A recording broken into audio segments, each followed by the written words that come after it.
पिछली क्लास में हम लोगों ने डिस्कस किया था कि संविधान क्या है और किस तरीके से मांग की गई थी।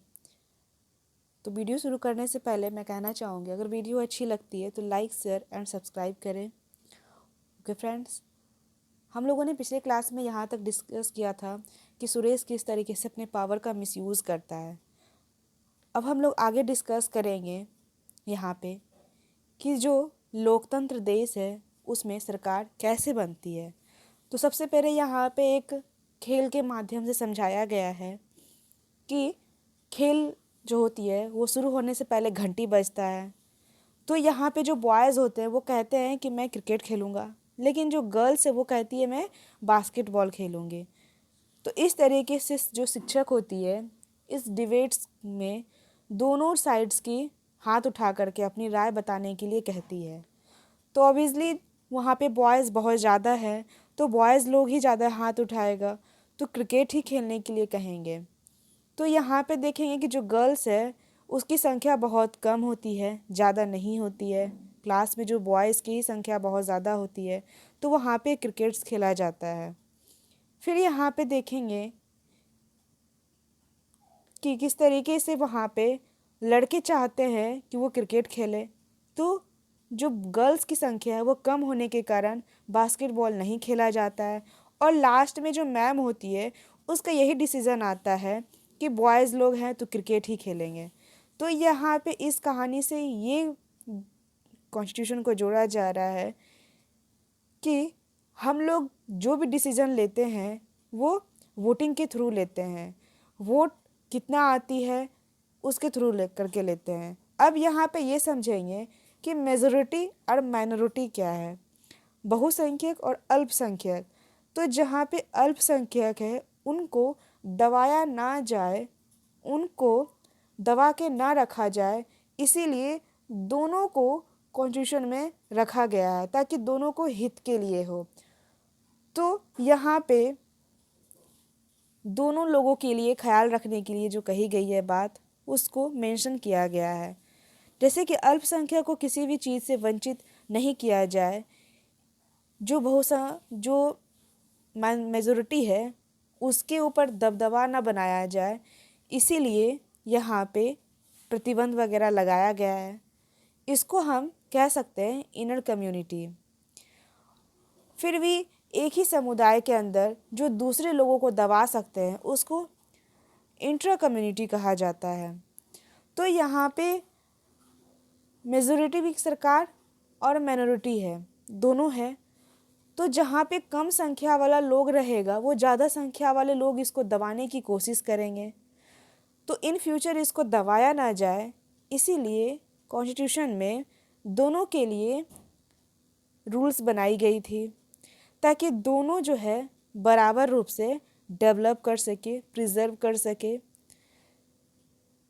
फिर उसके बाद में देखेंगे फ्रेंड्स यहाँ पे जो संविधान है वो संविधान क्यों होना चाहिए। तो तीसरा सबसे इम्पॉर्टेंट रीज़न जो है वो इसीलिए रखा गया ताकि हम खुद को खुद से बचा सकें।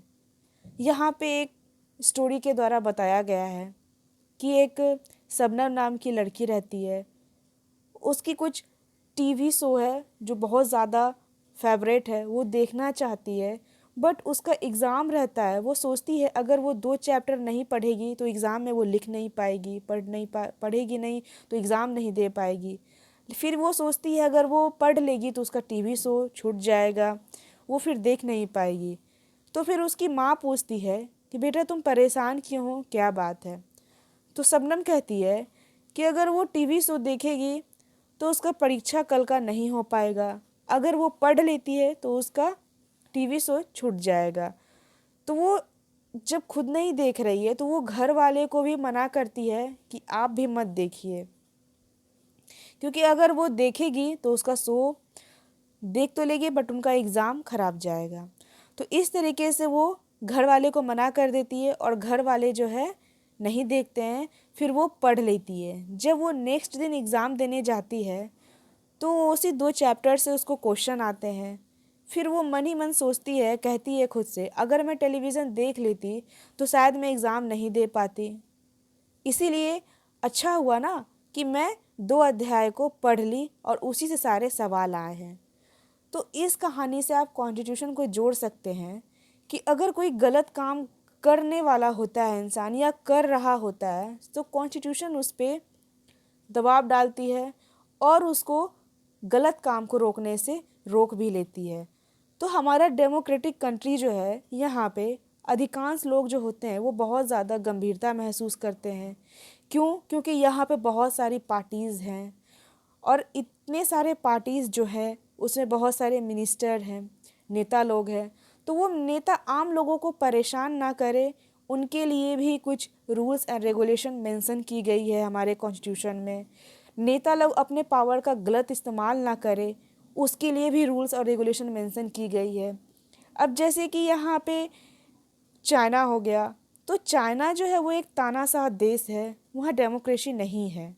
ठीक है फ्रेंड्स, तो वो हो सकता है हमारे देश की जनता को भी भटका दे कि डेमोक्रेसी कंट्री में इतना ज़्यादा डिफ़िकल्ट है, लोग हैं, बहुत सारे धर्म हैं, बहुत सारे सेक्सुअल टाइप के लोग हैं, फिर ठीक है धर्म है, अलग अलग क्राइटेरिया के जो लोग रहते हैं, उसके कारण बहुत सारे डाइवर्सिटी है, बहुत सारे डिस्क्रिमिनेशन किया जाता है। क्यों ना तानाशाह को एक्सेप्ट कर लिया जाए। तो इस तरीके के जो भ्रम होते हैं, जो उसको अपने लक्ष्य से जो भटकाते हैं कि नहीं ये बहुत गलत है डेमोक्रेसी, तो इस चीज़ को भटकने से भी रोकता है हमारा कॉन्स्टिट्यूशन। तो इस तरीके से आप देखेंगे 1962 की उस समय जो था चाइना बहुत ज़्यादा डेवलप कर रहा था और हमारा कंट्री जो थी इंडिया बहुत ज़्यादा लो लेवल पे चल रही थी। तो इस तरीके से लोग उसको जोड़ के भी देख सकते हैं कि तानाशाह जो कंट्री है बहुत ज़्यादा डेवलप करती है, बट जहाँ डेमोक्रेसी है वो कंट्री डेवलप नहीं कर पाती है। तो यहाँ पे इसको भटकाए नहीं, इसका मन इधर से उधर ना जाए, इसी वजह से इसके मन पे लगाम लगा के रखे, इस चीज़ को मेंशन करने के लिए कॉन्स्टिट्यूशन में बताया गया है। कोई भी चीज़ लेट से ही हो लेकिन कुछ देर के बाद वो बहुत हद तक अच्छी हो जाती है। तो एक अच्छा संविधान जो होता है उसकी बुनियाद स्ट्रक्चर जो होता है इसी उम्माद से वो बचाता है और बहुत सारे ऐसे प्रावधान वगैरह आसानी से दिया जाता है जो कि पलटने नहीं देता है। जैसे हमारा सिटीजन्स ऑफ इंडिया जो है, जो हमारे भारत के नागरिक हैं, उससे उनको काफ़ी हद तक ये आश्वासन मिलता है कि वो स्वतंत्र हैं, वो हमारे देश में सेफ फील करे। उनको सेफ फील होता है जिस देश में डेमोक्रेसी होती है। तो ये सब संविधान किसी भी लोकतांत्रिक समाज की एक महत्वपूर्ण भूमिका निभाता है। तो यहाँ पे अगर ये टीवी शो देख लेती तो ये एग्ज़ाम नहीं दे पाती, उसी को यहाँ पे इस कहानी को जोड़ करके मेंशन किया गया है। अब ये कुछ एक्टिविटीज़ है जो कि 8 क्लास के बच्चों को करनी है। अब चलते हैं आगे। फ्रेंड्स, मैं आप लोगों को बहुत अच्छे से डिस्कस करवा चुकी हूँ, बता चुकी हूँ, इसलिए ये खुद ही आप देखिए। 6 और 7 दोनों के एनसीईआरटी में बहुत अच्छे से डिस्कस की हूँ, आप उस वीडियो में जा कर के देखेंगे। और फिर यहाँ पे देखते हैं जो हमारा स्टार्ट हुआ था वो 1857 के रिवॉल्यूशन से ही स्टार्ट हो गया था कि जब से हमारा देश में ब्रिटिश इंडिया राज कर रहे थे, उसके रूल्स और रेगुलेशन से जो जनता इतनी तंग आ चुकी थी। तो ये सब देख कर के बहुत ज़्यादा परेशान हुई थी जनता। तो 20वीं सदी तक जैसे ही आते आते यहाँ पे जो भारतीय राष्ट्रीय आंदोलन का एक नया दशक था वो काफ़ी पुराना हो चुका था।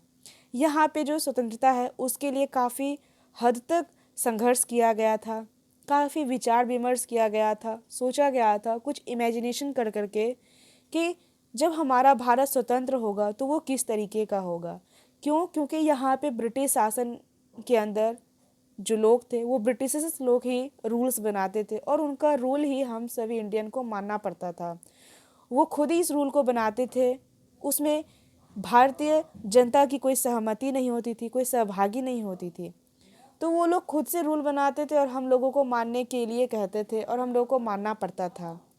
तो यही सब चीज़ों को देखते हुए ऐसा सोचती थी कि जब हमारा देश फ्रीडम होगा, स्वतंत्र होगा, तो वो किस तरीके का होगा, किस तरीके की रूल्स होगी, जिसमें कि सभी जनता का सहभागी होगा, सभी जनता के सहमत से ही कोई भी काम किया जाएगा। तो औपनिवेशिक राज्य जो थी वो बहुत लंबे से अत्याचारी शासक के हाथ में थी। भारतीयों के सामने इतना ज़रूर स्पष्ट कर दिया गया था कि जो स्वतंत्र भारत है वो एक लोकतांत्रिक देश ही होगा। तो जब बहुत लंबे समय तक ये लड़ा गया था, तब उस समय ये कह दिया गया था हमारा कंट्री जो होगा वो एक डेमोक्रेसी होगा। और जो नागरिक थे वो काफ़ी समय तक ऐसा मान रहे थे, जो सरकार होगी उसमें सभी नागरिक की बराबर का अधिकार और हिस्सा होगा। जो भी सरकार बनाई जाएगी उसमें सभी नागरिक का बराबर का हिस्सा होगा। इतना सब जो है वो तय कर लिया था।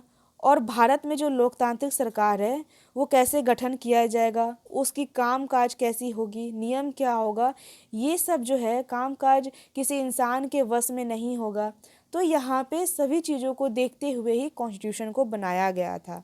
तो ये जब बनाया गया था तो इसमें 300 लोगों का योगदान था, जो कि 1946 में इसको गठित कर दिया गया था कॉन्स्टिट्यूशन असेंबली। जो इसमें संविधान का निर्माण किया गया था वो 3 साल तक इस संविधान में बैठक होता रहा। तो अगर किसी भी स्टेट गवर्नमेंट को कोई दिया गया है पावर, तो वो सेंट्रल गवर्नमेंट उसको पावर नहीं देती है। उसको पावर कौन देता है? तो कॉन्स्टिट्यूशन देती है। कोई भी सेंट्रल गवर्नमेंट किसी भी स्टेट गवर्नमेंट को पावर नहीं देती है, और ना ही पावर जब मन चाहे उसको छीन ले, फिर जब मन चाहे तो उसको दे दे। जो भी पावर देती है वो उसको कॉन्स्टिट्यूशन देती है। अब यहाँ पे फ्रेंड्स बताया गया है कि जो कॉन्स्टिट्यूशन असेंबली के जो मेंबर थे उसके बीच बहुत ज़्यादा एकता थी, एकता की भावना थी। ठीक है, संविधान एक एक करके प्रावधान पर बहुत ज़्यादा चर्चा करने लग रहे थे, एक दूसरे की सहमति थी और वो बहुत गंभीर तरीके से चर्चा करते थे। इस तरीके से इस पिक्चर में दिखाया गया, जिसमें सरदार वल्लभ भाई पटेल हैं जो संविधान सभा के महत्वपूर्ण सदस्य थे। तो किसी भी सेंट्रल गवर्नमेंट जो है वो किसी भी स्टेट पे अपना पावर नहीं जमा सकता है, नहीं दिखा सकता है। वो उतना ही दिखा और कर सकता है जो कॉन्स्टिट्यूशन में मेंशन किया गया है, जो लिखा गया है। तो कॉन्स्टिट्यूशन वो स्टेट गवर्नमेंट को पावर देती है, तो वो सेंट्रल गवर्नमेंट को भी पावर देती है। अब जैसे कि फ्रेंड्स यहाँ पे जो लिस्ट होते हैं वो 3 टाइप्स के होते हैं। कॉन्करेंट लिस्ट होता है, स्टेट लिस्ट होता है और सेंट्रल लिस्ट होता है। तो जो सेंट्रल लिस्ट होता है उसमें सेंट्रल गवर्नमेंट ही रूल्स बनाती है। जो स्टेट लिस्ट होता है उसमें स्टेट गवर्नमेंट लिस्ट बनाती है। लेकिन कुछ ऐसे उसमें लिस्ट होते हैं जिसमें सेंट्रल गवर्नमेंट भी बना सकती है। अब जो कॉन्करेंट लिस्ट है उसमें सेंट्रल गवर्नमेंट और स्टेट गवर्नमेंट दोनों मिल करके बनाती है रूल। तो इस तरीके से कॉन्स्टिट्यूशन में मेंशन किया गया है। अब यहाँ पे देखेंगे फ्रेंड्स कि संविधान जो है वो बहुत बड़ी जिम्मेदारी थी, क्योंकि इसमें जो लोग थे वो बहुत सारे लोग थे। हमारे देश में इतने सारे धर्म के लोग हैं, ऐसे कल्चर के लोग हैं, ऐसे सेक्सुअल लोग हैं जो कि अलग अलग उनकी कल्चर है। तो यहाँ पे बहुत ज़्यादा दिक्कत हो रही थी कि किस तरीके से कॉन्स्टिट्यूशन को तैयार किया जाए ताकि किसी दूसरे को हर्ट ना हो, किसी दूसरे को दिक्कत ना हो। और उस समय जो है एक बहुत ज़्यादा हिंदुस्तान पाकिस्तान का भी डिवाइडेड कर दिया गया था, और इकोनॉमिकल जो थी वो भी सही नहीं थी। फिर बंटवारा भी उस समय कर दिया गया था दोनों के बीच में। कुछ जो कंट्री थी वो भारत में नहीं मिल पा रही थी, तो उनका भविष्य क्या होगा, वो कहाँ जाएंगे, किस में मिलेंगे, या हिंदुस्तान में मिलेंगे या पाकिस्तान में मिलेंगे। और उसकी सामाजिक आर्थिक स्थिति भी जो थी वो भी नहीं सही थी। तो ये सब चीज़ों को देखते हुए कॉन्स्टिट्यूशन को बनाया गया था। उनके जो मेंबर थे वो सारे मुद्दे को डिस्कस कर रहे थे। क्यों? क्योंकि जो ऐतिहासिक दायित्व था वो उससे एक इमेजिनेशन कर रहे थे कि हमारे देश पे जो ब्रिटिशर्स थे वो किस तरीके से राज किए थे। तो जो राष्ट्रीय एकता को बनाए रखते हुए इसकी विविधता जो थी उसके प्रति गहरा सम्मान को दिखाया गया था। सभी चीज़ों को देखते हुए ही हमारा संविधान को तैयार किया गया था। अब जैसे वोट देने के लिए पहले क्या हुआ करता था, जो एडुकेटेड होते थे, जो वेल एडुकेटेड लोग होते थे, जो पढ़े लिखे संस्कारी थे, जिसके पास पैसा था, वो लोग वोट दिया करते थे। तो जो ऐसे लोग वोट दिया करते थे वो डिस्क्रिमिनेट किया जाता था पुअर लोगों के साथ, नीचे तबके के साथ। तो यहाँ पे कॉन्स्टिट्यूशन में ये भी मेंशन करवाया गया था ताकि वोट जो हो वो इक्वल हो, इक्वलिटी दिखाता हो, ताकि सामाजिक आर्थिक व्यवस्था कैसी भी क्यों ना हो, गरीबी कैसी भी क्यों ना हो, वो बराबर लोगों में जनता की भागीदारी हो, उसमें जो भूमिका हो वो काफ़ी ज़ोर तौर से उसमें निभाया जाए। इस तरीके से सभी चीज़ों को देखते हुए बनाया गया था। अब यहाँ पे देखेंगे कि बाबा साहेब डॉक्टर भीमराव अंबेडकर हैं, जो कि भारतीय संविधान का जनक उनको कहा जाता है। तो डॉक्टर भीमराव अंबेडकर का विश्वास था कि संविधान में जो हिस्सेदारी होगी वो सभी एसटीज़ की और एससी की होगी, जो इतने भी अनुसूचित जाति के लोग हैं सभी की होगी। संविधान में जो प्रारूप समिति तैयार किया गया था उसमें सभी को मेंशन किया जाएगा। लेकिन उन्होंने यह भी कहा था कि भले ही कानून बन गया हो, अभी भी अनुसूचित जातियां बेफिक्र नहीं है हो सकती है, क्योंकि कानून का जो संचालन है वो सवर्ण हिंदू अधिकारियों के हाथ में ही था। इसीलिए उन्होंने अनुसूचित जातियों के आह्वान किया और वे सरकार के लिए लोक सेवाओं जो पब्लिक सर्विस है उसमें बढ़ चढ़ के शामिल होने के लिए कहा था। तो यहाँ पे सभी चीज़ों को देखते हुए हमारा कॉन्स्टिट्यूशन को तैयार किया गया था। उस समय बहुत ज़्यादा डिफ़िकल्ट सिचुएशन से हमारा देश गुजर रहा था। उस समय भूखमरी भी थी, गरीबी भी थी, जाति छोटे छोटे जाति के लोग भी थे, बहुत सारे धर्म संप्रदाय लिंग के लोग रह रहे थे। सभी को देखते हुए ही ध्यान में कॉन्स्टिट्यूशन को बनाया गया था। तो यहाँ पे बहुत सारे चीज़ों को उल्लेख किया गया हमारे संविधान में, जैसे कि एकता हो गया, विविधता हो गया, सामाजिक आर्थिक हो गया। ये सब में सुधार जो है वो काफ़ी ज़्यादा चिंता का एक विषय रखा गया था। तो उसमें जो दस्तावेज लिखा गया था काफ़ी चीज़ों को ध्यान रख करके लिखा गया था। ये कोशिश किया गया था कि हमारा भारत का जो संविधान है वो लोकतांत्रिक समाज बनाने के उद्देश्य को पूरा करे। इसी चिंताओं के साथ वो हल कर रहे थे। अब यहाँ पे पहली जो बात बताई गई है वो फेडरलिज्म की बताई गई है। फेडरलिज्म का मतलब ये होता है कि देश में एक से ज़्यादा अधिक सरकार का होना, ठीक है। तो हमारे देश में जो है वो तीन तरह की सरकार है, जो कि राज्य स्तर पर भी सरकार है, सेंट्रल लेवल पे भी है, और तीसरा जो बनाया गया है वो पंचायती लेवल पे। संविधान का 73वां और 74वां संविधान संशोधन अधिनियम कर करके लाया गया है पंचायती राज व्यवस्था, जो कि हम लोग क्लास 6 और 7 में पढ़ चुके हैं। हम लोग जो स्टेट गवर्नमेंट है उसकी वर्क को भी देख चुके हैं। फिर उसके बाद में सेंट्रल गवर्नमेंट के बारे में भी अब हम लोग पढ़ेंगे। और जो इतने सारे समुदाय हैं उसका सीधा मतलब ये था कि शासन एक जैसी व्यवस्था विकसित करनी होगी, जिसमें कि राजधानी जो थी कैपिटल दिल्ली में बैठे हुए लोगों को, सभी लोगों को देखना बहुत ज़्यादा मुश्किल था। अब दिल्ली में बैठे हुए सरकार सभी लोगों को एक साथ तो देख नहीं सकती है, इसीलिए वो छोटे छोटे लेवल पे बांट दी कि जो स्टेट लेवल है वो गवर्नमेंट देखेगी। अब जो स्टेट लेवल के अंदर म्यूनसिपलिटीज़ है, पंचायती राज है, वो जो है वो भी गवर्नमेंट बनाया गया था ताकि वो गांव के लेवल पे लोगों को देखेगी। वहाँ पे जो पानी की सुविधाएं हैं, नाला है, पटवन है, सिंचाई है, ये सब वो देखेगी और वो भेजेगी स्टेट गवर्नमेंट को। स्टेट गवर्नमेंट उसकी सुविधा जो है वो मुहैया करवाएगी। तो इस तरीके से 3 पार्ट में डिवाइड कर दिया गया था गवर्नमेंट को। तो पंचायती राज व्यवस्था जो लाया गया था वो 73वां और 74वां संविधान संशोधन अधिनियम करके लाया गया था, नगर परिषद और नगर पालिका करके। अब फ्रेंड्स आगे देखेंगे कि जो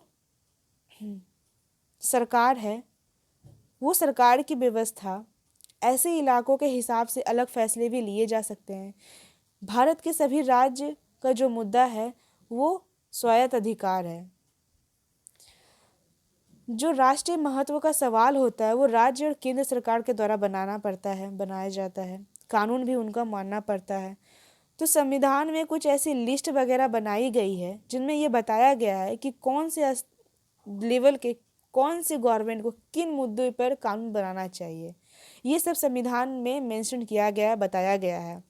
तो प्रत्येक लेवल में जो है गवर्नमेंट अपना अपने काम के लिए पैसे का इंतज़ाम करती है। तो वो पैसे जो आते हैं वो कहाँ से आते हैं? स्टेट गवर्नमेंट के पास जो पैसा आता है वो कहाँ से आता है? सेंट्रल गवर्नमेंट के पास जो पैसे आते हैं वो कहाँ से आते हैं? जो पंचायती राज व्यवस्था है उनके पास जो पैसे आते हैं वो पैसे कहाँ से आते हैं? तो जो फेडरलिज्म है उसके अंदर केवल राज्य केंद्र सरकार ही प्रतिनिधि नहीं होती है। संविधान में ये भी मेंशन किया गया है उसके पास जो ताकत है, जो अधिकार मिलते हैं वो संविधान देता है। उसमें कोई भी सेंट्रल गवर्नमेंट जो है वो पावर केंद्र को नहीं, राज्य को नहीं देती है। राज्य को सेंट्रल गवर्नमेंट पावर नहीं देती है। स्टेट गवर्नमेंट को पावर कौन देता है? संविधान देती है। तो भारत में सभी लोग जो हैं वो सभी लेवल पे सरकार के द्वारा बनाए गए कानून और नीति के अंतर्गत आते हैं। अब जैसे कि ये 3 लेवल पे बनाया जाता है।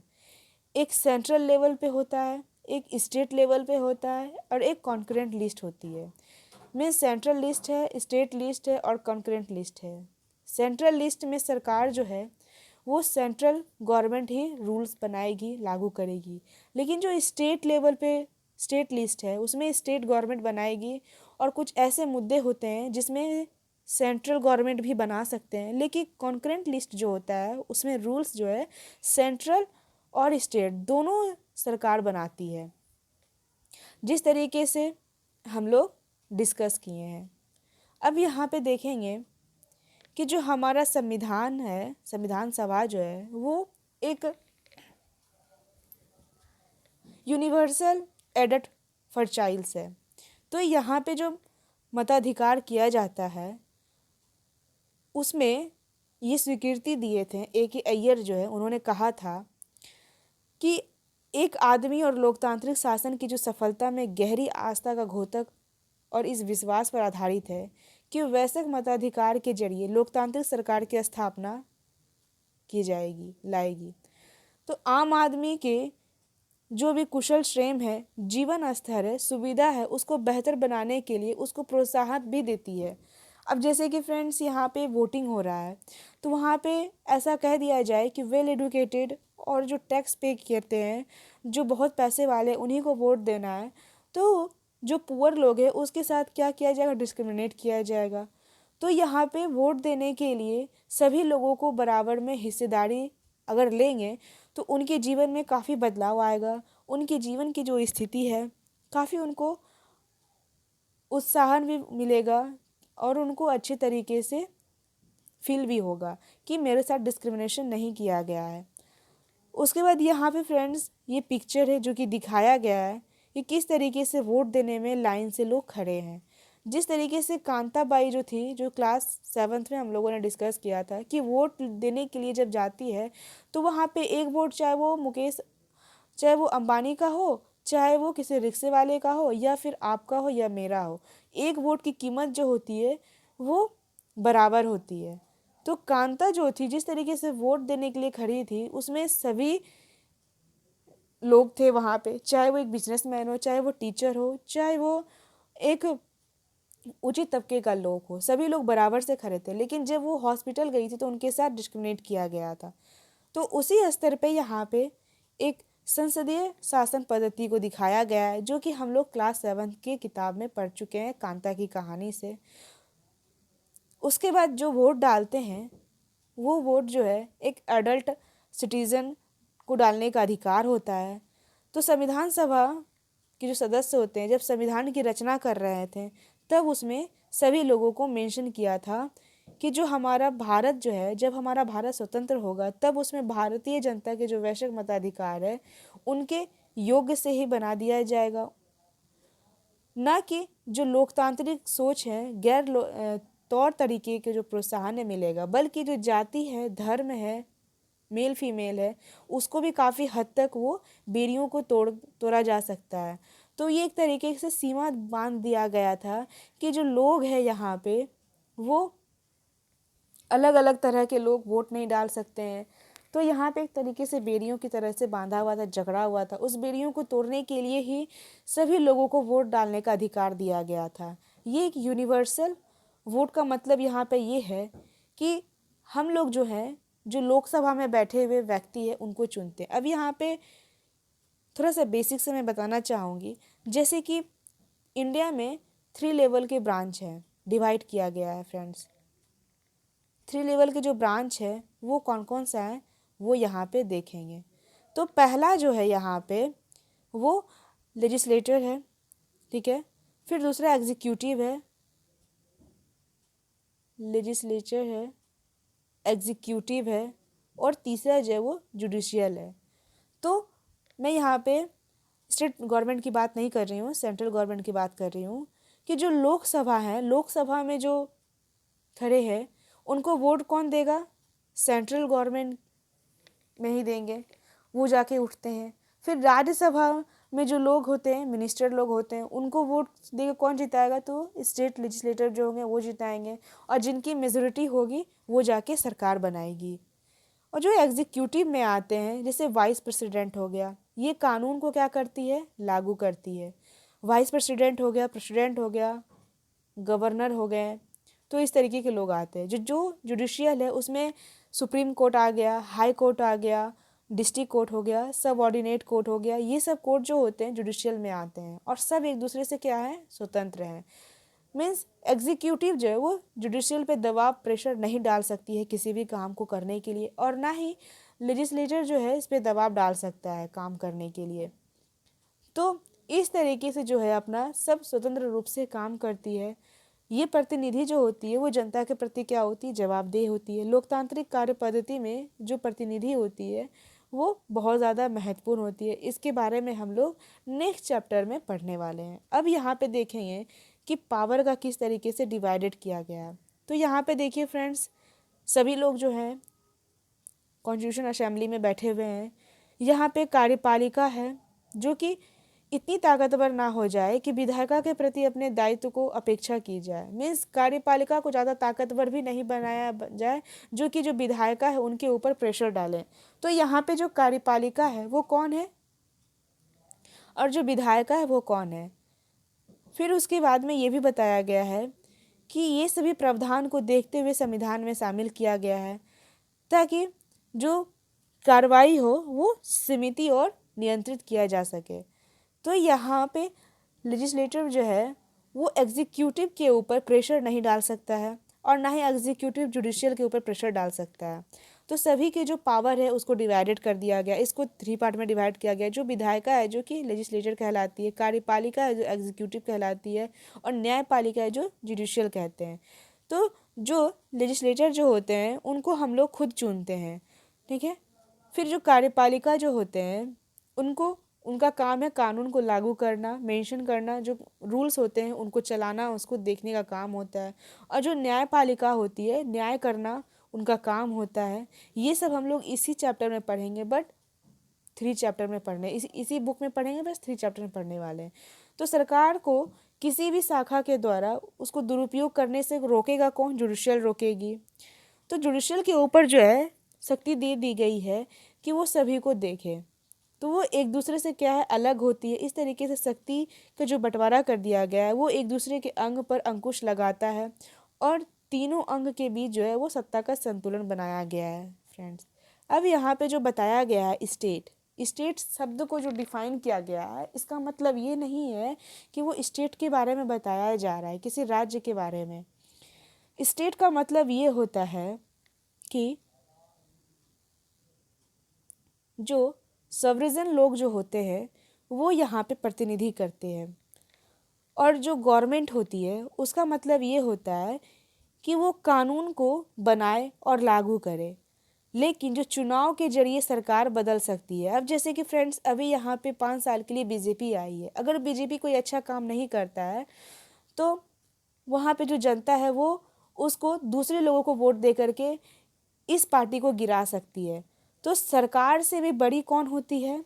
स्टेट होती है। सरकार से भी बड़ा कौन होता है? स्टेट होता है, जो कि सॉवरेन पीपुल जो है उनके प्रतिनिधि वो करती है। तो सरकार जो है इस तरीके से बदल जाएगी। यहाँ पे सरकार क्या होगा, बदल जाएगा। क्यों? क्योंकि यहाँ पे जो जैसे कि बीजेपी पार्टी आई है, अगर जनता चाहेगी कि बीजेपी को काम सही से नहीं किए, इसको हटा दिया जाए, इसको हटा कर फेंक दिया जाएगा और फिर दूसरी नई सरकार आएगी। तो राज्य पर जो एक ऐसी राजनीतिक संस्था होती है जो पूरे भूभाग में रहने वाले सर्वजन लोग जो होते हैं वो प्रतिनिधि करती है। इसी बेसिस पर जो है भारतीय लोग, जैसे कि नेपाली हो गया, चाइना राज्य हो गया, इस तरीके की बात करते हैं। तो भारत राज्य की एक लोकतांत्रिक सरकार है। तो भारत भी क्या है, एक राज्य है। तो ये हमारा भारत कैसा राज्य है, तो एक डेमोक्रेटिक गवर्नमेंट है यहाँ पे, जो कि एग्जीक्यूटिव है। ये क्या है, एक राज्य का क्या हिस्सा है। एग्जीक्यूटिव में कौन आते हैं, प्रेसिडेंट आते हैं, वाइस प्रेसिडेंट आते हैं, गवर्नर आते हैं। ये हमारे राज्य का क्या हिस्सा है। तो पहले सिटीजन जो होते हैं वो प्रेसिडेंट होते हैं। तो राज्य का मतलब सरकार से कहीं ज़्यादा ऊपर होता है। ये एक ब्रांड टाइप का होता है, एक ब्रॉड लेवल पे होता है। स्टेट जो है एक ब्रॉड लेवल पे होता है। तो सरकार के स्थान जो है वो इसका इस्तेमाल नहीं किया जा सकता है। सरकार को जो है वो स्टेट से नहीं जोड़ा जा सकता है। जैसे कि भारत राज्य हो गया, ये एक ब्रॉड लेवल पे देख सकते हैं दोस्तों। अब यहाँ पे कुछ एक्टिविटीज़ है जो कि कहा गया है कि शिक्षक के साथ आप लोग चर्चा करें राज्य और सरकार के बीच में क्या अंतर है। फिर फ्रेंड्स यहाँ पे ये देखेंगे कि जो समानता का अधिकार है वो आर्टिकल्स 14 से 18 के बीच में है। फिर जो स्वतंत्रता का अधिकार है वो 19 से 22 के अंदर आता है। फिर जो शोषण के विरुद्ध अधिकार है वो 23 से 24 के अंदर आता है। जो धार्मिक स्वतंत्रता का अधिकार है वो 25 से 28 के अंदर आता है। और जो सांस्कृतिक और शैक्षणिक का अधिकार है वो 29 से 30 के अंदर आता है। और जो संवैधानिक उपचार का अधिकार है वो 32 से 35 के अंदर आता है। तो अब यहाँ पे ये देखेंगे कि जो समानता का अधिकार है वो सभी लोगों के लिए समान है। ये 14 से 18 के बीच आता है।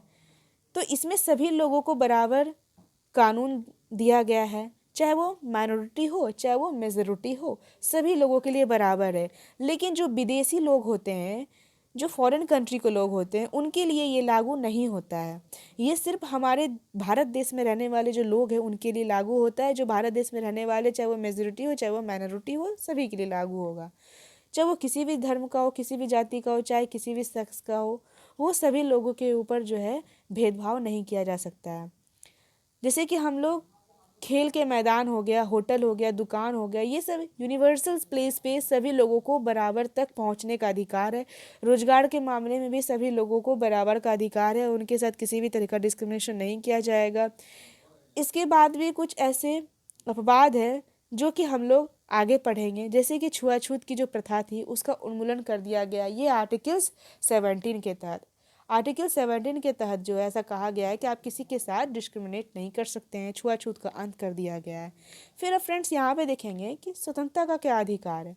स्वतंत्रता का अधिकार का मतलब ये नहीं है कि आप कभी भी जाएं, कहीं भी किसी को गाली गलौज करके चला आए, कि नहीं हमारा देश डेमोक्रेसी है, हम जाते हैं उसको गाली दे के आते हैं, उसके साथ कुछ भी करके चले आते हैं। तो स्वतंत्रता का मतलब ये नहीं होता है। स्वतंत्रता का मतलब ये भी होता है कि उसमें कुछ लिमिट्स है, कुछ दायरे हैं और कुछ सीमा है। तो इसमें ये स्वतंत्रता दी गई है कि हम भाषण की स्वतंत्रता है, हम कहीं पे भाषण दे सकते हैं, एक अच्छे लेवल पे सभा कर सकते हैं, एक संगठन बना सकते हैं, देश के किसी भी भाग में हम आ जा सकते हैं, रह सकते हैं, किसी भी तरह का व्यवसाय हम कर सकते हैं, पैसा या कारोबार करने का अधिकार हमको दिया गया है। ये आर्टिकल्स 19 से 22 के अंदर बताया गया है।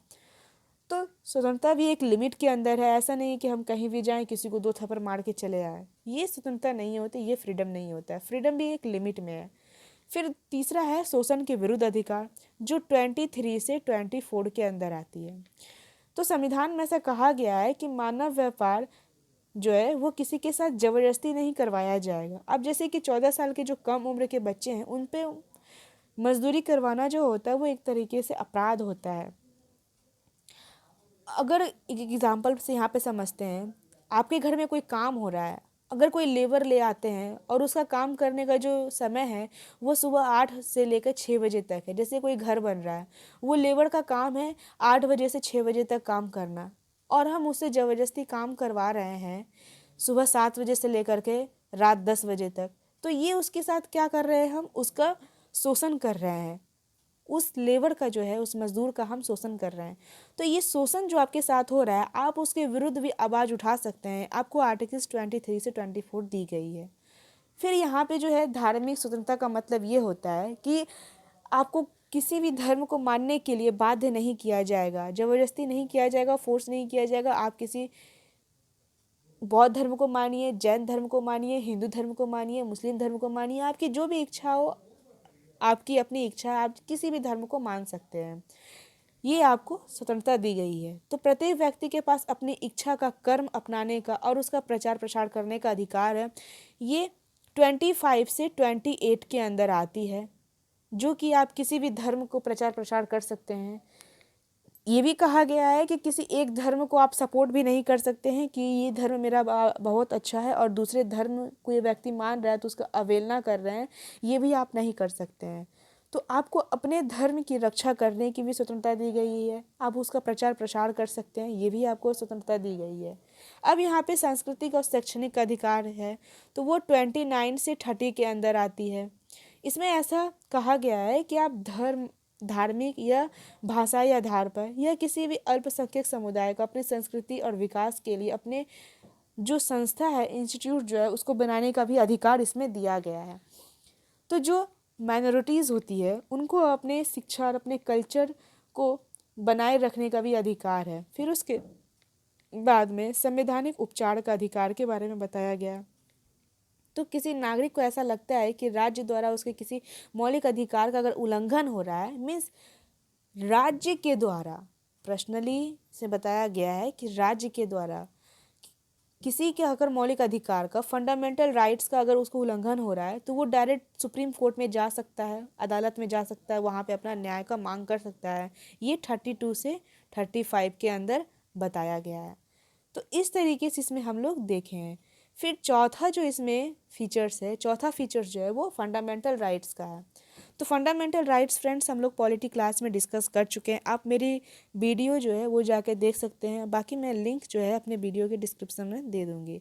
तो मौलिक अधिकार जो होता है वो अखंड भारतीय संविधान का एक अंतरात्मा होता है, कहलाता है, जो कि औपनिवेशिक भारत ने जो राष्ट्रवादी होते हैं उसके दिमाग में राज्य के प्रति ये संदेह हो गया था। इसीलिए ये राष्ट्रवादी चाहते थे कि स्वतंत्र भारत में राज्य की सत्ता का दुरुपयोग बचने के लिए लिखित संविधान होने चाहिए, क्योंकि बहुत सारे ऐसे पार्टीज़ हैं जो कि अपने पावर का गलत इस्तेमाल करते हैं। तो पावर का गलत इस्तेमाल ना करे, इसीलिए सिटीजन्स के हाथ में कुछ राइट दे दिए गए हैं ताकि उस पावर पे लगाम लगाया जा सके और उसको फिर से छक किया जा सके। तो जैसे कि कुछ दिन पहले यहाँ पे सिटीजनशिप अमेंडमेंट आया था, CAA, तो बहुत लोगों को ये पसंद नहीं था और कुछ लोगों को ये पसंद था। तो यहाँ पे सभी के लिए एक ही डिफिनेशन देकर रखा जाए ये पॉसिबल नहीं है, क्योंकि संविधान जो है उसमें बहुत सारे लोग रहते हैं। तो यहाँ पे संविधान दे दिया गया है ताकि जिसको कोई भी बिल पसंद ना आए उस चीज़ का वो विरोध कर सके। सरकार अगर कोई गलत बिल लाती है, मीन्स जिस कानून से लोग खुश ना हो, उस कानून के विरुद्ध भी वो आंदोलन कर सके फ्रेंड्स। जैसे कि आप इधर हाल में देखे होंगे, किसान का 3 बिल लाया गया था और सिंधु बॉर्डर पे वहाँ पे कई महीनों तक वहाँ पे आंदोलन किया गया था। तो देश का जो सभी नागरिक होते हैं, राज्य की सत्ता मनवाने पर हम लोग निरंकुश लगा सकते हैं। इसीलिए ऐसा राइट्स हम लोगों के हाथ में दिया गया है ताकि वो अधिकार की रक्षा कर सके। अब यहाँ पे जो कुछ माइनॉरिटीज़ होते हैं, उस समय वो लोग भी चाहते थे कि संविधान में ऐसे अधिकार को बनाया जाए ताकि माइनॉरिटीज़ के ग्रुप की रक्षा हो सके, जो मेजॉरिटी है उसको दबा ना सके, उसके अधिकार का जो है हनन ना हो। इसीलिए मेजॉरिटी के हाथों में भी कुछ अधिकार दिया गया है। तो डॉक्टर भीमराव अंबेडकर ने ऐसा कहा और उनका उद्देश्य था, पहला, कि हर एक नागरिक को ऐसी स्थिति में हो कि उनका अधिकार के लिए दावेदारी कर सके, और दूसरा, ये अधिकार उस सत्ता और संस्था के लिए बाध्यकारी हो जिसे कानून बनाने का अधिकार दिया गया है। मौलिक अधिकार के अलावा हमारे संविधान में एक और पार्ट को ऐड किया गया है जो कि डीपीएसपी कहलाता है, directive principle of state. DPSP जो है directive principle of state policy, जिसमें कि ये अगर आपका हनन होता है तो आप कोर्ट में नहीं जा सकते हैं।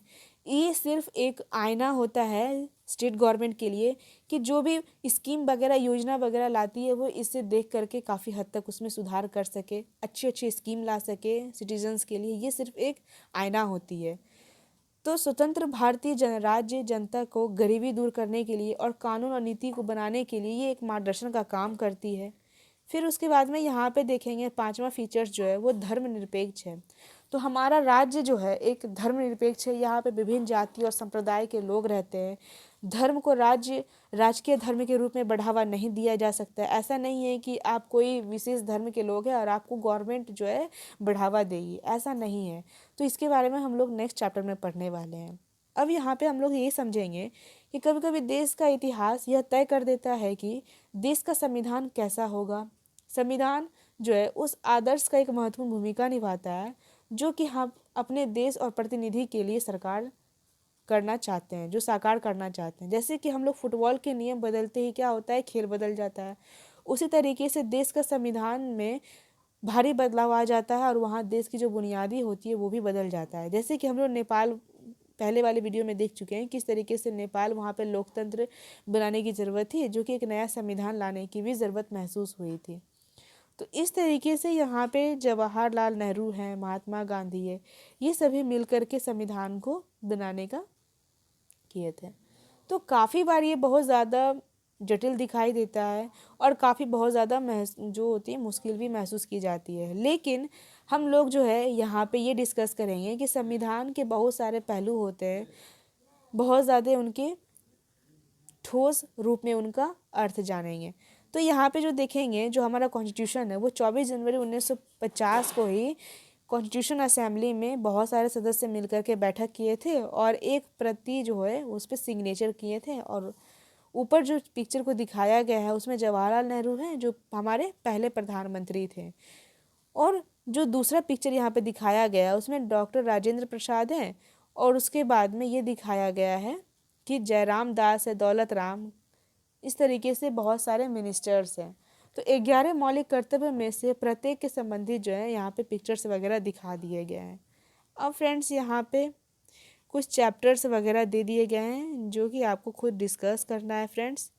ओके फ्रेंड्स, तो यहाँ पे आज हम लोग कॉन्स्टिट्यूशन को डिस्कस किए हैं। यहाँ पे कुछ वर्ड्स है जैसे कि मनमनापन। मनमनापन का मतलब ये हो गया कि कोई व्यक्ति अपने नापसंद पसंद को चलाने लगता है, उसको मनमनापन कहा जाता है।